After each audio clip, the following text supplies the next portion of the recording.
पंगा लेना तो लेना जरूर, मगर किसी ऐसे से पंगा ना लेना जो सदियों से आपका पेट पाल रहा हो। डेवलपमेंट भारत के द्वारा दोस्तों अब बांग्लादेश को जाने वाली जो अधिकतर एक्सपोर्ट शिपमेंट्स हैं उनके ऊपर एक बार के लिए पॉज लगा दिया गया है। और मगर ये बात बांग्लादेश को समझ नहीं आई और बांग्लादेश ने इंडिया के साथ पंगा लेकर खुद अपने पेट पर लात मार ली है। इंडिया जो फूड सप्लाई करता था बांग्लादेश को, जिसमें प्याज, आलू और खाने पीने के मुख्तलिफ अशिया शामिल थी, इंडिया ने उनके एक्सपोर्ट पर रोक लगा दी है। वो अपना गुस्सा निकाल रहा होगा तो बंगाली तगड़े रहना चाहिए। कीमत है आजादी की एक, असल आजादी ये है जो एक क्रक्स निकलता है कि बांग्लादेश के वो कंगले वाले दिन शुरू हो गए हैं, मतलब भारत उसको माफ नहीं करेगा। और क्योंकि वही तो सपोर्ट कर रहा था, बांग्लादेश को बनाने वाला भी इंडिया था, बांग्लादेश को चलाने वाला भी इंडिया है। ये 1000 साल से तकरीबन इस खित्ते में यही कुछ चल रहा है। जब जरा से सेट होते हैं इनको उंगली होती है खुद ही। हेलो दोस्तों, भारत का रिएक्शन चैनल पर आप सबका स्वागत है। आज पाकिस्तान फिर से रोया है कि भारत ने पाकिस्तान के भाईजान बांग्लादेश के लिए जाने वाला आलू और प्याज का एक्सपोर्ट पर बैन किया है और ऑटोमोबाइल पार्ट भी भारत से जाने वाले बंद हो गए हैं। पाकिस्तान मीडिया का कहना है कि मोहम्मद यूसुफ मोदी को पहचान नहीं पा रहा है। मोहम्मद यूसुफ मोदी को ब्लैकमेल करने की कोशिश कर रहा है। आइए देखते हैं पाकिस्तान मीडिया का रिएक्शन और प्लीज चैनल को सब्सक्राइब कर देना। द इन्फिल्ट्रेशन, बड़ी खबर ये आई है कि साहब बांग्लादेश ने बोला है कि हम एसेंशियल फूड सप्लाईज भारत से नहीं लेंगे, हम जरा पाकिस्तान से लेंगे। और ये चीज मैं पूरी तरह वेलकम करता हूं, क्योंकि इससे बढ़िया चीज नहीं हो सकती कोई भी। क्योंकि अगर पाकिस्तान से वो ले रहे हैं तो यार छोटा पाकिस्तान और ओरिजिनल पाकिस्तान अगर साथ में काम कर रहे हैं तो इससे बढ़िया चीज क्या हो सकती है। Absolutely wonderful. लेकिन इसके अंदर एक प्रॉब्लम है। प्रॉब्लम ये है कि पाकिस्तान हमसे चीजें लेता है दुबई के थ्रू जाके। तो अब क्या होगा, भारत भेजेगा दुबई को, भारत मार्ट में जो दुबई में है वहां से पाकिस्तान खरीदेगा, पैसे बनाएगा, पाकिस्तान से फिर बांग्लादेश जाएगा, फिर ये होगा। बड़ा इंटरेस्टिंग सा गेम है। तो अब बोलते हैं ना, कान को आप ऐसे खुजा लो कि ऐसे खुजा लो। अब यूनुस पता नहीं नीचे से टांग के अंदर से हाथ निकाल के खुजाएगा। अब मुझे समझ में नहीं आता क्या करेगा। देखिए ये चीजें तो चलती रहेंगी और यूनुस का दिमाग है। अब देखिए यार, नोबेल पीस प्राइज वाला बंदा है तो ये दिमाग तो चलेगा। डॉक्टर यूनुस साहब को अगर देखा जाए तो उनका स्टेटस क्या है, जो सोच मैं थोड़े से अंदर के हालात बताना चाहता हूं कि वो किस डायरेक्शन पे जा रहे हैं। उनका नाम उनका स्टेटस है एडवाइजर। उनके पास कोई ओहदा कोई नहीं है अभी तक।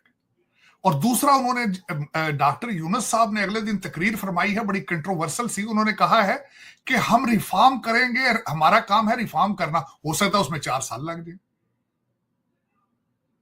अब वो 4 साल उन्होंने रहना है आस पड़ोस में, उन्हें कोई पता नहीं है कि भारत क्या चीज है, हमने भारत के साथ किस तरह डील करना है, हमें बनाने के लिए भारत ने क्या किया था, हमारे कितने महाजरीन भारत के अंदर बैठे हैं।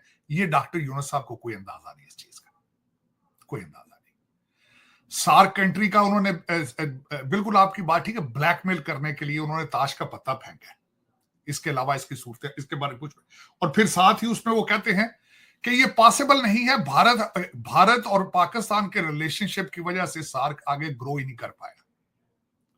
डॉक्टर यूनुस साहब बड़े पढ़े लिखे बंदे हैं, मेरे ख्याल में तो पूछना चाहिए कि सार्क कंट्रीज के हालात क्या है, जरा देखें तो सही। जरा गिन के वो जो 7 कंट्री हैं उनके इकोनॉमिक हालात देखें, पॉलिटिकल स्टेबिलिटी देखें, और फिर उसके बाद बताएंगे ये 7 कंट्री दुनिया को क्या दे सकते हैं, क्या ले सकते हैं। बांग्लादेश खुद कर रहा है। बांग्लादेश ने पहले जो है वहां पे हिंदू कम्युनिटी को टारगेट किया, उनके घरों को जलाया, दुकानों को लूटा, खवातीन के रेप किए, बच्चों को तशद्दुद का निशाना बनाया। फिर इंडिया के बॉर्डर पर जाकर ड्रोन लगा दी। इंडिया को खुद बोला कि भाई अपने प्रोजेक्ट बंद करो। तो सारा कांड तो मैं कह रही हूँ बांग्लादेश खुद कर रहा है। देखो वो इसलिए कर रहा है ना कि अब जोर जो डला हुआ है कि जो हमारे सरमायाकारी जो हमारी लगी हुई है, अब ये क्या काम हो रहा है यहाँ पर। अब उन्होंने देखा कि हम अगर हमको जब उनकी बात मानते हैं तो सारा हमें अब उनका निज़ाम हमें चलाना पड़ेगा यहाँ पर। इसलिए उनकी आवाम ने इंकलाब पैदा किया, वो हुकूमत चेंज की। 15 साल सीधा वाजिद ने इंडिया के कहने पर हुकूमत की वहाँ बैठ के। अब वो चेंज हुआ है, अब वो चाहते हैं कि हमारी हुकूमत बने। अब आवाम चाहती है हुकूमत हमारी हो, यहाँ पर हर चीज़ हमारा निज़ाम चले, इंडिया का निज़ाम ना हो। जिस बेस पे उन्होंने ये सूरत पैदा की कि उन्होंने वहाँ पर हिंदुओं के खिलाफ कार्रवाई शुरू कर दी। पर ये गलत है, जो भी कुछ किया उन्होंने अपने मुल्क में जो कर रहे हैं वो गलत कर रहे हैं। एक कहते हैं वो अकलियत के लिए जो भी है उसका एक तहफुज है, उसके हर मामला है उनके मुल्क में। कोई बात नहीं, इंडिया ने भी इसका रिएक्शन दिया है। इंडिया ने भी जो है जो गैर कानूनी बांग्लादेश इंडिया के अंदर रह रहे हैं उनको निकालना शुरू कर दिया है।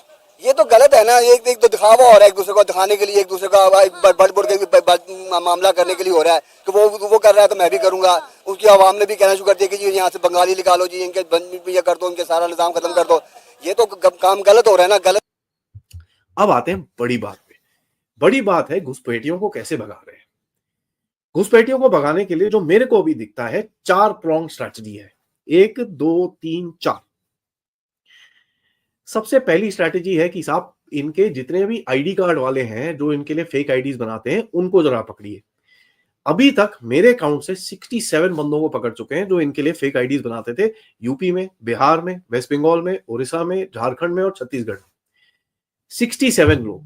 और एक एक्चुअली कल शाम को ही पकड़े गए जो जयपुर में पकड़े गए हैं। जयपुर में उनके जो एमएलए साहब हैं उन्होंने भी एक और पकड़ा है। उनका एमएलए साहब का नाम है बाला मुकुंद आचार्य जी, जिन्होंने बांग्लादेशियों के लिए फेक आईडी कार्ड बनाते हुए एक बंदे को पकड़ा है। 2 बंदे हैं एक्चुअली, जिनका नाम है दानिश और वसीम। इनको पकड़ा गया है और इनके आगे अभी कार्रवाई होगी। तो एक सेक्शन वो है कि साहब इनका जितना भी इंफ्रास्ट्रक्चर जो इनको सपोर्ट करता है उसको तोड़ा जाए। दूसरा क्या है, आपको याद होगा ये आईडी से ही कनेक्टेड मैं बताऊं भाई 5 करोड़ आपके राशन कार्ड्स डिलीट किए जा रहे हैं। तीसरा क्या है, पैन कार्ड का भी जो नया वर्जन आ रहा है और आधार कार्ड का भी मैंने सुना है कुछ आने वाला है, तो उससे क्या होगा, आप रीवेरिफिकेशन कर पाओगे। अभी तो वॉलंटरी बोल रहे हैं, थोड़े टाइम के बाद कंपलसरी हो जाएगा। जैसे ही कंपलसरी हो जाएगा आप आराम से उसको चेक कर पाओगे। ठीक है, तो ये हो गया आईडी का गेम।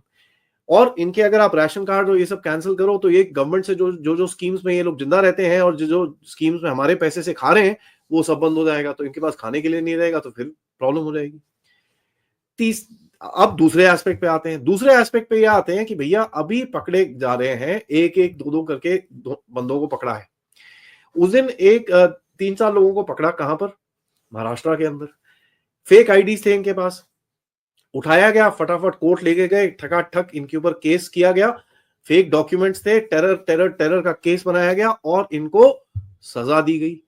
ठीक है, 5 या 8 साल की सजा दी गई। जैसी इनको सजा मिलती है तो क्या होता है, एक फियर फैक्टर आ जाता है, यार ये तो साले उठा के जेल में फेंकेंगे हमको। तो आईडी बंद हो रही है, जेल में फेंकी जा रही है। आपको पिछले हफ्ते मैंने और भी चीज बताई थी कि भाई अभी 1-2 दिन पहले जो मैंने अपडेट किया था उसमें बताया था कि भाई 850 लोगों को उठा के फेंक दिया था। झारखंड से उठाया, छत्तीसगढ़ से उठाया, दोनों को एक ट्रेन में डाला, वहां पर ले गए और दरवाजा खोला और अंदर। ठीक है, तो ये तो रोज का काम है। रिपोर्ट ऑब्वियसली कम हो रहा है।